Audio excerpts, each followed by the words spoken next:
Morning, everyone. I'm going to invite my partner from Bitt on stage with me, Gale, to tell the journey of how we went around creating the world's first regulated stablecoin. Ollie? I don't know where to even begin. It's been such a long and dynamic journey, and where we are today is not where we set out at the beginning. At the beginning, it was just a name tag. At the beginning, it was a conversation with Gabriel that he brought to me about whether or not he should sell his Bitcoin at $50. And the very next day, Oliver went diving into the rabbit hole, and we decided in that moment we were going to start a business. And I called up this guy sometime in 2013, and I said, get to my office in an hour. I'm going to be setting up a miner. Come down there. And Ollie came down. And we started off as a mining company and a cryptocurrency capital management company. This was in early 2013. And we went on. I mean, the possibilities, I remember sitting at Gabriel's office and we were talking about the potential of cryptocurrency as a revolutionary tool, something that can change the world, and there were so many possibilities. And we said, well, where do we want to be? And what does the Caribbean need that we can bring to the table? Should we get in mining? Should we get in asset management? Should we get into, there were research papers on applications which are still not built. Things like Lightning Network didn't exist, but it had already been conceptualized. And we looked at the infrastructure and said, no one in the Caribbean has access to Bitcoin. So we need to start at the beginning. Let's build the Caribbean's first Bitcoin and digital asset exchange. And we did that. But when we launched the exchange, one of the main problems that we found, there's this thing called the last mile problem in remittance. It's when someone tries to send money into a region, and the last mile is when that cash gets into that person's hand on the end, and they can spend that cash. Traditionally, that last mile has an upward cost of 18%. So if you're a farmer in California, sending money back home into Jamaica or somewhere in a developing nation, then there's a frictional cost to that. We believed that Bitcoin could solve that as a peer-to-peer mechanism for value transfer. So we launched an exchange, but we soon discovered that we were faced with much bigger problems. And these problems were around, how do we get the last mile problem completed while the banks were not playing ball? So first we built cryptocurrency wallets. We attached those to the exchange so that people can have access to Bitcoin from their wallet. And Bitcoin, as we all know, the price is volatile. And we needed to create demand and recognize the vision of Bitcoin as a currency. And that price instability was a problem. So Gabe and I came up with a solution. We realized that the entire payment system that we know today around sovereign countries was one that was very much controlled and centralized. It wasn't open, it wasn't available to developers, entrepreneurs, financial institutions. Payments as a whole were closed. And while looking at the blockchain technology, now my background's in network security and cryptographic systems. And we were using the technology the wrong way. We were trying to use it as a value transfer system as opposed to a monetary tool. So we thought, how can we complete the last mile while having a conducive, all-open system that was sovereign and that was all-inclusive of the entire economy below it? So we conceptualized a central bank digital dollar at the level of where we can have accountability, transparency, and inclusiveness. And we put it together, we launched it. We used the Colored Coins protocol. We created the digital Barbadian dollar. And from the very start, we looked at the long vision. This wasn't a short-term play. So one of the first things we did was we went to the regulators, the Financial Services Commission in Barbados and the Central Bank of Barbados. We got a legal opinion about Bitcoin. And then the conversation started with, well, what is Bitcoin? And so we had to go through the entire process, from education all the way then to our product. And at first we had some fierce resistance. And Gabe and I had a number of sessions with the Central Bank of Barbados, and we were told that Bitcoin would not be allowed in Barbados initially. And I told the governor, with respect, sir, Bitcoin is already being used in Barbados because you can book a hotel room with Bitcoin and that's converted to US dollars that bolster our country's foreign exchange reserves. This system is already here, and we need to build on it. And the digital dollar that we created, well, we used existing technology and collateralized the Barbadian dollar, creating the first sort of central bank nod of approval digital dollar. Made a couple of waves. We made it available in our cryptocurrency wallet, which removed the volatility issue. And Well, what happened next, Gabe? So we created the digital dollar. We had our launch party with our seed investor, and we announced that we are building an alternative payment system. That this is a payment system for Barbados and it's a payment system for the Caribbean, and that we are going to lead a charge forward. And so that was early February 2016. And that news announcement was used to leverage. So there's this event that happens in the Bitcoin space that's hosted by a gentleman named Bruce Fenton. It's called Satoshi Roundtable. And it's a very exclusive group, and we weren't invited to it. And I tried to message Bruce, and I said, hey, Bruce, can we get into Satoshi Roundtable? And he mentioned that this is very, we don't know who you are, we don't know your work. And I used this link that was a publication on our work with Central Bank, creating a digital currency with a central bank. And I was able to get into the conference on the very last day. And that conference, I remember sitting down at a dinner table, and this lady passed by me, and we locked eyes, and I noticed she shuffled away and went over to this older guy, and she whispered something into his ear. This guy beelined directly over to me. He said, excuse me, young man, are you Gabriel Abed?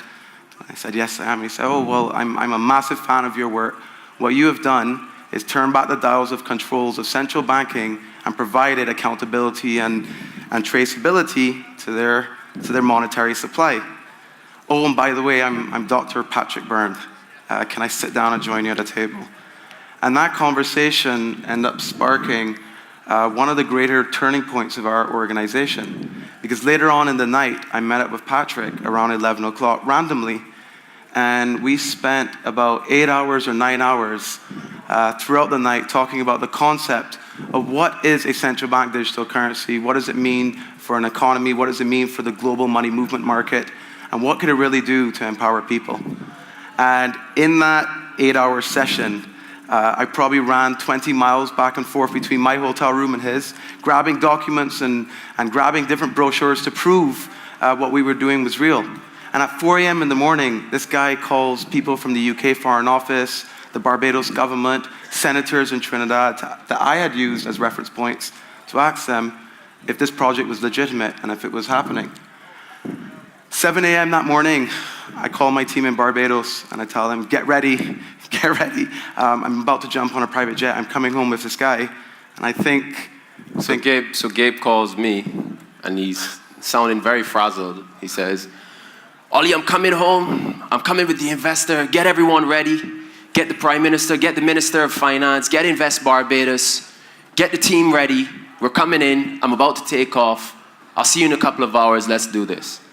And so, what am I supposed to do in that situation? I started pulling everyone in our network together, all of the Barbadian regulators and stakeholders who we'd been, trying to go through this education process and running this self-regulated exchange and cryptocurrency mobile wallet with a digital dollar in it. Gabe is flying in the air, and when he landed in Barbados, he looked exhausted and emotional. And that's when I first met Patrick. And, the same sort of demeanor. Young man, I've heard a lot about you. I've heard a lot about your organization and what you're trying to do. Can you tell me about it? I want to hear about it from your side. And so on the drive to the Invest Barbados offices, Patrick and I had a discussion about the bigger picture. Yes, we're from Barbados. Yes, we're two Barbadian boys, and our names are more on the map in our own minds and hearts than they are on the map internationally. And we landed at the offices of Invest Barbados, and Patrick and the Minister of Finance and the head of the Banking Commission, this group of people was there. And he said, do you understand to to the regulators and the authorities in Barbados, do you understand how important this project is to Barbados, to the Caribbean, and to the world? This is an extinction level event. Blockchain technology changes the way that everything functions. And I need to know from you whether or not you're going to allow these young men to build this company and this project, because I'm about to make a multi-million-dollar investment, and we're going to transform Barbados, and we're going to transform everything with this company. I'm here as an investor to chaperone and to protect, because there are powers that be that do not want to see the mission that we are all here for succeed. The investment happened. On April the 4th, we made the announcement of 2016, and we got the investment. On the Friday, April the 5th, the newspaper's front page, mega investment. It was a big deal for a Caribbean company. No fintech or technology company had ever raised a multi-million-dollar round, much less one that accounted for nearly $16 million. And it was massive news. On Monday morning, Oliver gets a call from our bank. So I'm CFO of Bitt at that time. So, Mr. Gale, how are you doing? I'm calling to let you know that unfortunately, we have to close your bank accounts. And this has nothing to do with the investment that you got last week. I said, oh, it has nothing to do with that? Okay, thank you very much. Not very pleased with that. And we went on to, I mean, you guys think you have challenges right now with banking. Back then in that space, I remember Oliver leaving the bank with 2 duffel bags of cash. And we had to then turn to the same said technology product that we were building and use it for our own survival. A central bank digital currency.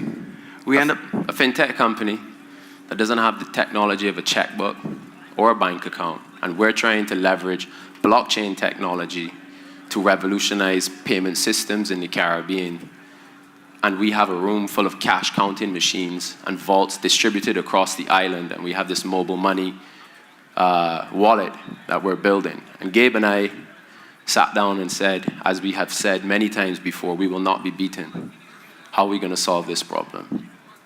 And the solution came in the form of, in the mobile money ecosystem, we looked at the merchant and decided that the merchant has all of the facilities to manage cash because they manage cash anyway. So let's make the merchant the teller. Let's make them one and the same.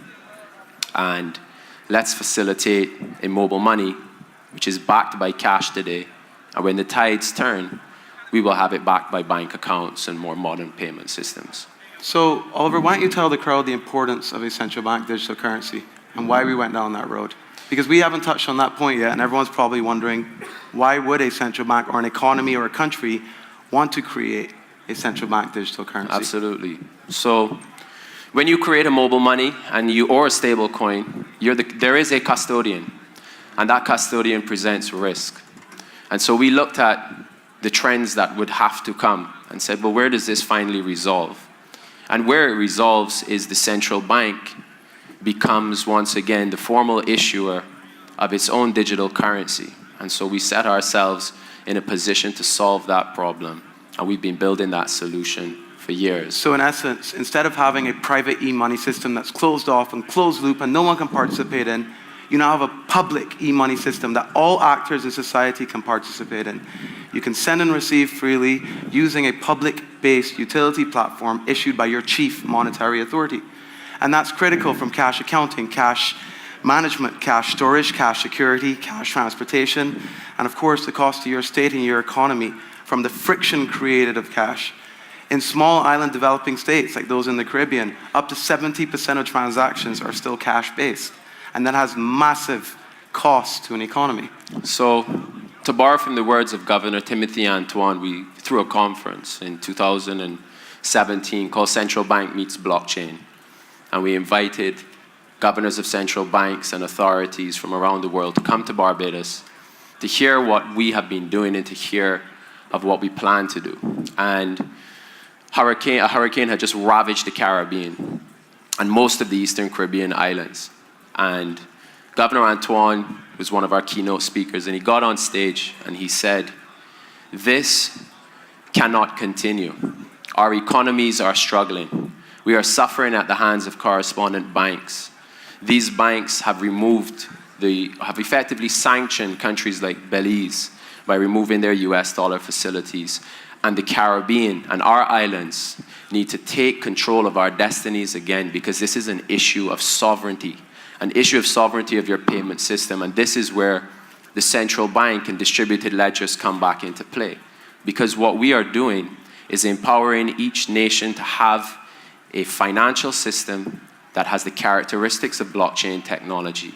And in so doing, the government, central banking becomes accountable to the people using the financial system. The same principles we're here for: openness, transparency, accountability, immutability, secured by mathematics.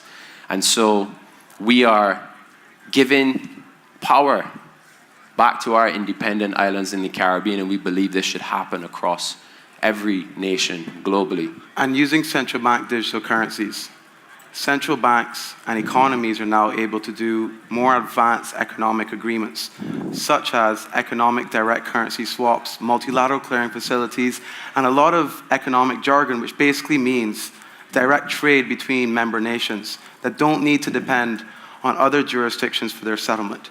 Meaning, traditionally, right now, for a Barbadian to pay someone in Jamaica or Trinidad or one of the other Caribbean islands, it needs to go Barbados to US dollars to that other trade nation.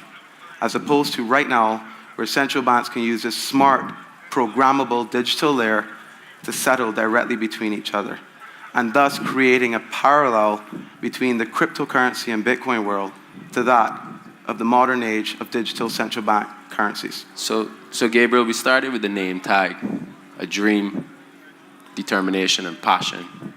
Where are we at now?